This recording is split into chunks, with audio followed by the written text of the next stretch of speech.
Kalau kita lihat dari Piala Asia di babak 16 besar, kita bisa melihat bahwa negara-negara Asia memiliki standar kualitas permainan sepak bola yang hampir merata. Terkecuali memang Jepang, Arab Saudi, Australia, Korea Selatan, yang dimana negara-negara tersebut memang sudah banyak pengalaman di level dunia. Mereka memang hampir tiap edisi di Piala Dunia memang mereka selalu unjuk gigi atau masuk dalam Piala Dunia. Tapi di luar negara-negara tersebut, baik Tajikistan, Suriah, Irak, Iran, Suriah, Yordania, Bahrain, kualitasnya hampir sama. Di dalam pertandingan 16 besar kemarin kita melihat pemenang-pemenang di 16 besar Piala Asia tersebut, mereka hanya memenangkan pertandingan melalui adu taktik dan adu mental. Tetapi dalam segi hal kualitas, mereka semua hampir sama. Contoh Tajikistan melawan Uni Emirat Arab. Tajikistan ini yang notabene merupakan negara Asia pertama yang masuk Piala Asia pada tahun 2023 ini. Jadi pertama kali mereka ini masuk ke Piala Asia. Mereka berhasil menahan imbang China dan mengalahkan Lebanon, di mana negara Tajikistan ini tidak cukup terkenal ya dalam sepak bola. Dan mereka berhasil mengalahkan Uni Emirat Arab yang berkali-kali hampir lolos Piala Dunia. Kemudian kita lihat juga Irak melawan Suriah. Skornya 1-1. Dan Iran lawan Suriah. Dan Iran kalah di adu penalti. Iran juga merupakan negara langganan Piala Dunia yang berasal dari Asia. Jadi, memang peluang untuk lolos Piala Dunia 2026 ini sangat besar sekali bagi Indonesia, di mana slot-slot dalam masuk Piala Dunia untuk zona Asia itu 8 negara setengah. Jadi, kita bisa bayangkan, ibarat hanya Arab Saudi, Australia, Jepang, Korsel, Iran lah. Itu yang tim favorit ya. Tapi ada tiga jatah setengah di luar tim itu. Dan kita rasa bahwa Indonesia selain negara-negara yang tadi gue bilang tadi, itu mampu mengimbangi ya Indonesia ya. Kita contoh, Uni Emirat Arab pernah kita kalahkan. Qatar pernah kita kalahkan. Siapa lagi kita coba? Ya Irak walaupun kita kalah saat ini 1-3 dan 1-5 sebelumnya, tapi kualitas kita itu sudah mulai seimbang dengan Irak. Siapa lagi kita lihat? Uzbekistan juga dalam permainan sepak bola itu gua rasa hampir imbang lawan Indonesia. Uzbekistan aja lawan Thailand itu hampir kalah Uzbekistan. Sayangnya aja ketika di babak pertama Thailand sedikit inferior, kalah mental dan menyebabkan mereka kalah 1-0 di babak pertama. Di babak kedua baru Thailand menunjukkan kemampuan dan kualitasnya. Dan itu hampir imbang ya Uzbekistan dan Thailand. Siapa lagi selain ini 4 negara tersebut? Ambil contoh siapa lagi ya? Suriah juga pernah kita imbang dengan dia di uji coba di tahun 2009 apa 2010. Itu pernah imbang, kalau nggak salah hampir imbang. Jordan pun hampir kalah ya waktu itu ya di kualifikasi Piala Asia. Kita kalah 1-0 beberapa kali. Kita hampir golin tapi memang kita minim striker waktu itu. Dan Yordania juga di Piala Asia tahun ini mereka hampir kalah. Menang lawan Irak. Siapa lagi kita lihat, kita coba. Gue gua pikir dulu nih, siapa lagi nih yang bisa ini? Bahrain kita pernah menang lawan Bahrain 2-1. Terus siapa lagi ya? Palestina hampir menang lawan Qatar tadi, pas babak 16 besar.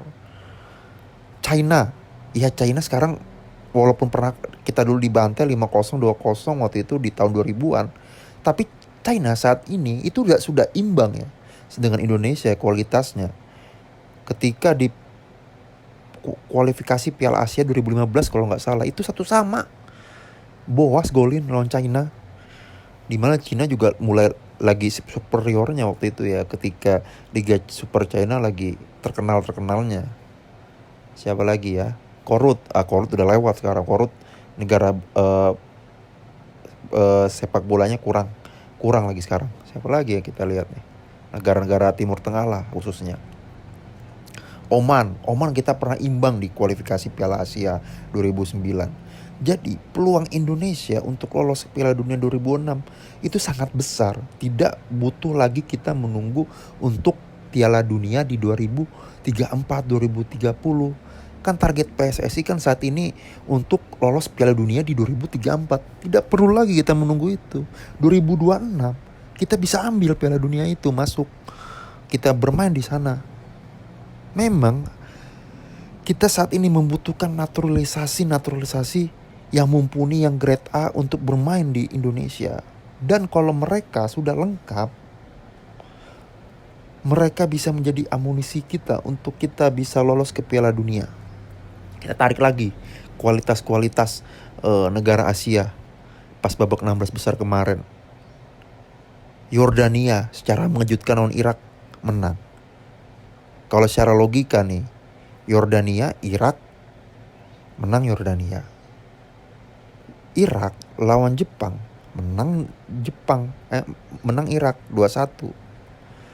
Yordania lawan Indonesia 1-0. Artinya tipis-tipis aja nih mereka. Yordania Indonesia 1-0, Yordania menang. Jadi memang ada kesempatan nantinya kalau Indonesia bertanding lagi melawan Irak, itu bisa menang Indonesia. Kalau statistiknya logika begitu. Tapi kemarin gue lihat cara permainannya, Yordania itu hampir imbang ya. Walaupun memang lebih besar ball possessionnya di Irak ya, tapi memang itu gue bilang faktor kita bisa bercermin lah kualitas kita. Kemarin kita kalah pengalaman aja, dan kalah konsentrasi, kalah mental itu aja. Tapi segi kualitas Indonesia lawan Australia kita bisa menang. Tarik lagi Palestina lawan Qatar yang kemarin tuan rumah Piala Dunia, hampir kalah Qatar. Udah menang 1-0 Palestina, imbang, dan Qatar pun menang lewat penalti ya. Gol keduanya Qatar 2-1. Jadi memang negara-negara Asia ini memang sekarang ini posisinya berimbang ya. Arab Saudi lawan Thailand 0-0. Korea Selatan lawan Malaysia itu skornya 3-3, teman-teman. Tapi gue kurang tahu ya, Korea Selatan 3-3 itu apakah mereka ingin menghindari Jepang. Begitu juga Yordania itu kalah lawan Bahrain, apa menghindari Jepang. Jadi Bahrain jadi tumbal, jadi juara grup. Yang tadinya di pertandingan kedua si Bahrain itu, negara Bahrain itu masih peringkat ketiga ya, gue nggak tahu. Tapi memang gue lihat Korea Selatan dan Malaysia, Korea Selatan tuh memang kelihatan bener-bener serius ya melawan Malaysia. Bahkan Song Hye-min, bintangnya Korea Selatan tuh bertubi-tubi nafsu untuk mencetak gol. Dan sayangnya dia itu, Song Hye-min itu cuman mencetak gol di titik penalti itu lagi. Jadi dari Piala Asia ini kita bisa melihat edisi sekarang itu negara Asia mulai merata ya. Memang di tahun 2007 ketika Indonesia menjadi tuan rumah Piala Asia itu memang sangat terlihat sekali perbedaan kualitas di negara-negara Asia. Itu sangat kelihatan ya. Maksudnya itu kayak Vietnam, Indonesia, Malaysia, Thailand itu melawan negara Timur Tengah, itu mereka hanya mengandalkan counter attack ya. Berbeda dengan sekarang. Kayak Vietnam bisa unggul dulu 2-1 lawan Jepang sebelum kalah 4-2. Jadi memang sepak bola saat ini memang tidak fokus dalam fisik dan ini ya, taktikal banget ya, tapi memang lebih ke kemana ya, taktikal yang lebih mendalam kalau sepak bola modern ini. Kalau yang gue lihat ya, Jerman aja kalah 4-1, Jerman aja kalah 4-1 lawan Jepang. Jepang lawan Indonesia 3-1. Jadi kalau cara logika Indonesia lawan Jerman 1-0 menang, tapi itu kan nggak mungkin ya, beda kelas. Tapi kan kita lihat sekarang ya di negara-negara Asia nih. Tapi memang yang gue lihat ini saat ini, dari semua negara Asia hanya satu negara Asia yang memang di atas semua negara Asia dalam sepak bola, yaitu Jepang. Baru keluar permainannya, kualitasnya itu ngelawan Bahrain kemarin. Itu Bahrain itu kalau nggak beruntung itu bisa 6-1 kalah. Itu Kaoru Mitoma itu gocekannya itu, dribbling bolanya itu di atas level Asia, udah level dunia ya. Itu gocekannya luar biasa. Beberapa kali peluang Endo, Ayase, Minamino, habis itu siapa lagi, Asano, itu depan gawang doang, tinggal ceplosin gawang. Itu gagal mereka. Itu kalau nggak salah gue lihat ada sekitar 5 peluang depan gawang, depan kiper itu gagal ya. Jadi Jepang kurang beruntung. Jadi memang Jepang ini favorit banget ya di Piala Asia saat ini ya. Jadi kita berharap nih yang terdekat melawan Vietnam tanggal 21 Maret 2024 di kandang Indonesia, kita bisa ngambil 3 poin. Begitu juga di kandang Vietnam kita bisa ngambil 3 poin di tanggal 26, 5 hari kemudian. Dan untungnya juga yang kemarin gue bilang, itu di Piala Asia ini kita kalah 4-0 lawan Australia. Jadi kita dianggap remeh oleh Vietnam, kita kalah 4-0. Kita dianggap remeh, kita tidak bisa lolos ke 8 besar. Tidak seperti mereka mencetak sejarah negara Asia Tenggara yang lolos 8 besar di 2019. Hanya mereka. Dan mereka tidak melihat juga kualitas sebenarnya di Indonesia saat ini. Walaupun ada beberapa pengamat, pandit di Vietnam itu mengatakan Indonesia saat ini mengerikan. Indonesia saat ini hanya tidak beruntung kalah lawan Australia, tapi sebagian besar penduduk stakeholder sepak bola di Vietnam itu mengatakan bahwa Indonesia ini belum selevel sama mereka, hanya beruntung lolos ke 16 besar, dan mereka siap balas dendam. Coba seandainya kita bisa lolos ke 8 besar kemarin, yang gua ngerikan itu Vietnam itu mendadak akan mencari naturalisasi. Greta juga ngikutin, mencontek. Tapi gue ngelihat mereka belum sadar kekuatan Indonesia. Mungkin gue berharap nggak apa-apa lah mereka sadar ketika sudah kalah ya, kandang tandang, silahkan lah. Tapi gue berharap Vietnam sekarang ini ya belum sadar kekuatan asli Indonesia. Mereka lihat Indonesia saat ini hanya dari skor ya. Memang dalam pertandingan di Piala Asia maupun di uji coba beberapa sebelumnya Indonesia kalah terus, lawan Iran 5-0, lawan Libya 4-1. Jadi rentetan ini mereka menjadi acuan mereka untuk balas dendam. Dan gue berharap itu pemainnya tuh yang itu aja dari Vietnam, biar mereka tahu kekuatan asli kita nanti di tanggal 21 Maret dan 26 Maret. Jadi mengaca dari kualitas negara Asia saat ini dalam sepak bola, kita sangat bisa lolos ke Piala Dunia 2026 dengan kualitas kita saat ini. Tinggal kita pengalaman, jam terbang, mental, itu kita bisa ditambah menambah beberapa pemain naturalisasi atau diaspora yang baru seperti Tom Haye, Ragnar Oratmangun, Jay Itzes, Nathan Joan. Kemudian kalau bisa sih Kevin Dix yang lebih pro ya. Dia di Liga Champions. Dia udah lolos 16 besar Liga Champions di Copenhagen, di klubnya Copenhagen. Dan gua rasa ya, kayak Rizky Ridho itu harus keluar negeri ya. Dia kalau di Liga 1 saat ini udahlah wassalam mereka. Karena Liga 1 ini mungkin bagus tuh di 5 tahun akan datang ya. Sulit mengubah Liga 1 itu secepat ya. Liga 1 Indonesia ini lebih bagus atau bisa menyamai minimal Thailand atau Malaysia itu sangat sangat ini ya. Bahkan Malaysia pun juga nggak bisa mengimbang Indonesia ya dalam naturalisasinya ya.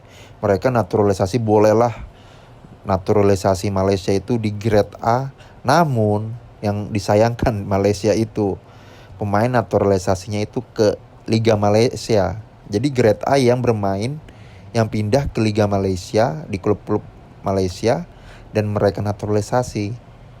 Ya otomatis mereka akan berkurang kemampuannya karena mereka bermain di Liga Malaysia, Liga Asia Tenggara. Berbeda dengan Indonesia, memang diaspora Indonesia atau naturalisasi Indonesia ini bermainnya di luar negeri semua, terkecuali Jordi Amat, dan memang Jordi Amat itu terbukti sangat jelek karena mungkin memang penurunan kualitasnya. Berbeda di Eropa waktu itu ya, ketika dia membela salah satu klub Liga Spanyol, dia udah terbiasa lawan CR, lawan Messi. Tapi memang ada penurunan. Nah, kita berharap diaspora atau naturalisasi di Indonesia saat ini udahlah mainnya di Eropa semua. Si Sen Patinama yang sekarang saat ini di klub, udahlah nggak usah ke Eropa. Si Sandy Walsh pengen ke Jepang, udahlah di sana lagi lah, nggak apa-apa lu turun kasta atau ke klub yang lebih jelek. Yang penting di Eropa itu terlihat banget kualitas pemain Eropa. Oke, terima kasih.